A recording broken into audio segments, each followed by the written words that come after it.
Japan, an archipelago nation in the Pacific, changed from a traditional society to a modernized society within a very short period of time. With the intervention of the United States, Japan was impressed with Western society. This sparked a revolution in Japan, causing a period of rapid westernization, modernization, and industrialization known as the Meiji period.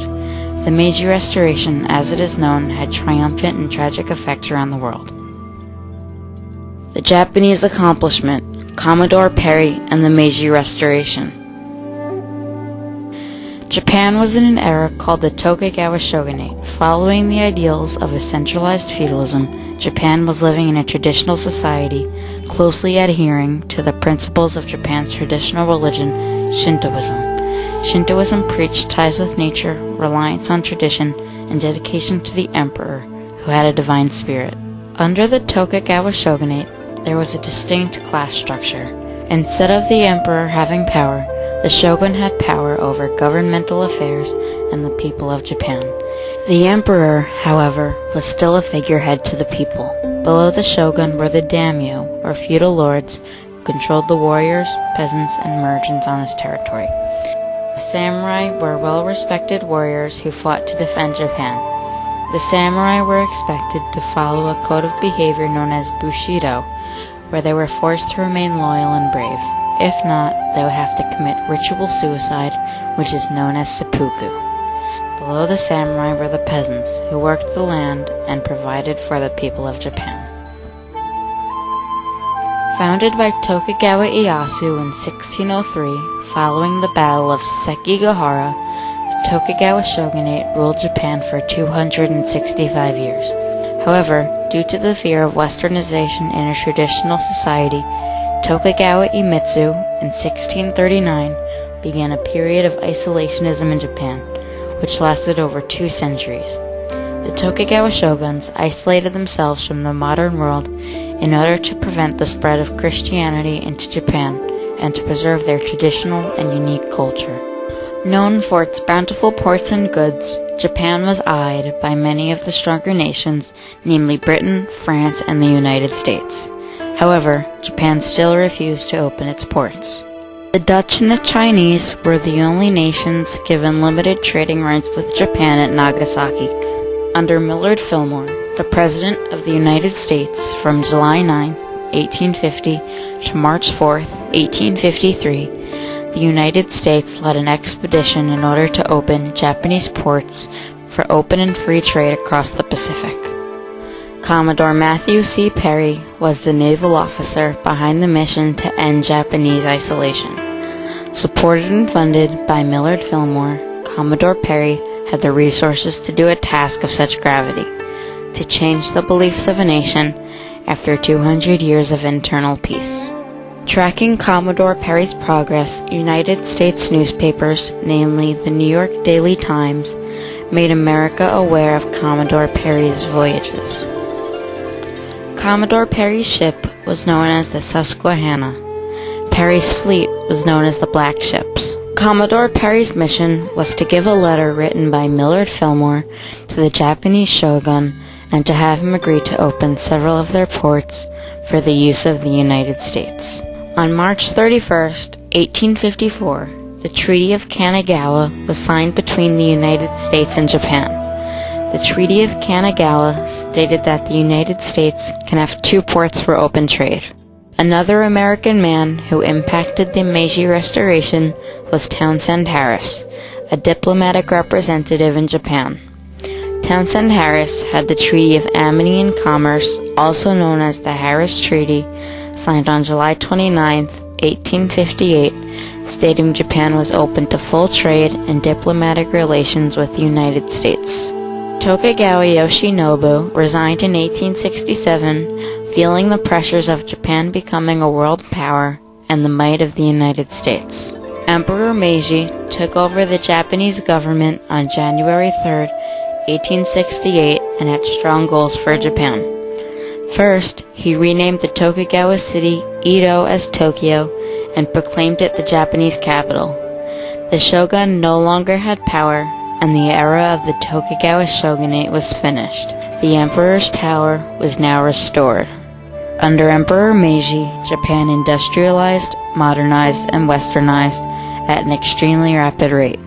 The Charter Oath of 1868 stated that Japan would search around the world for knowledge of the West.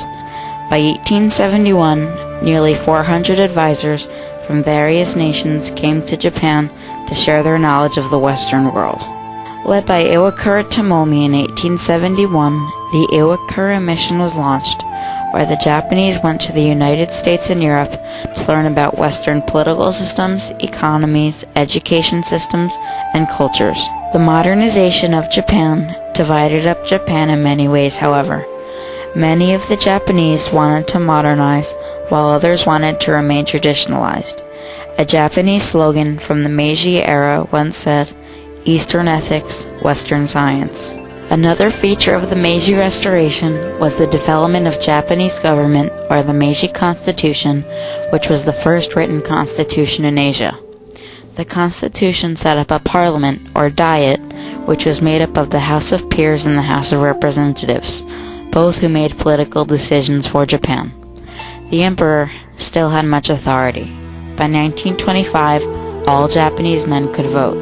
Another important feature of the Meiji Restoration was the development of a strong education system, as seen by the establishment of Tokyo University in 1877. Education in Japan focused primarily on the military and loyalty to the imperial government. The economy of Japan also boosted as a result of the Meiji Restoration. Industrialization developed and urbanization increased. Transportation systems grew.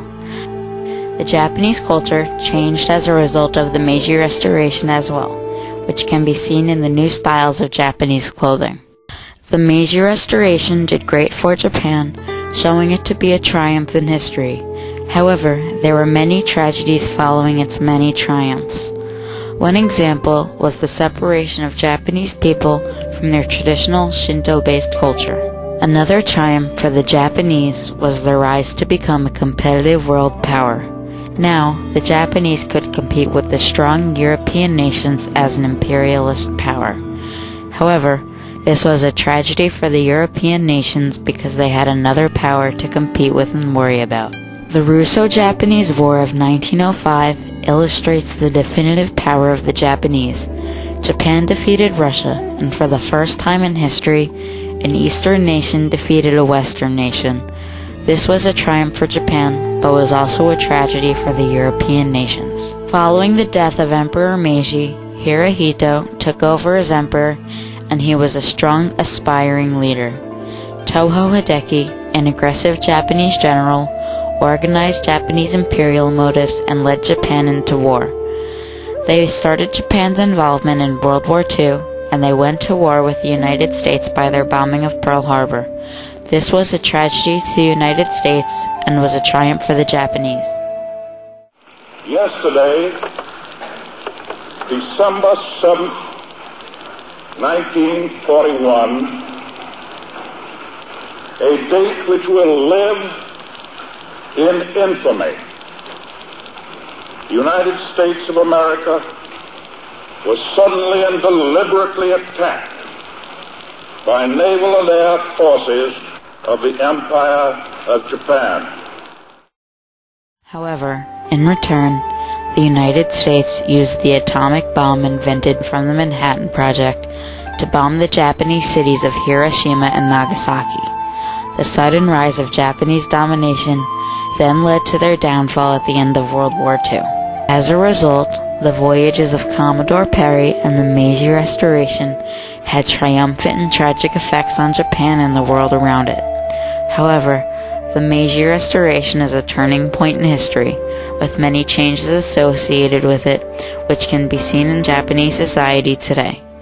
Perhaps without Millard Fillmore and Commodore Perry, Japan would not be as strong as it is today. The Meiji Restoration shows the rise of a superpower in the modern world.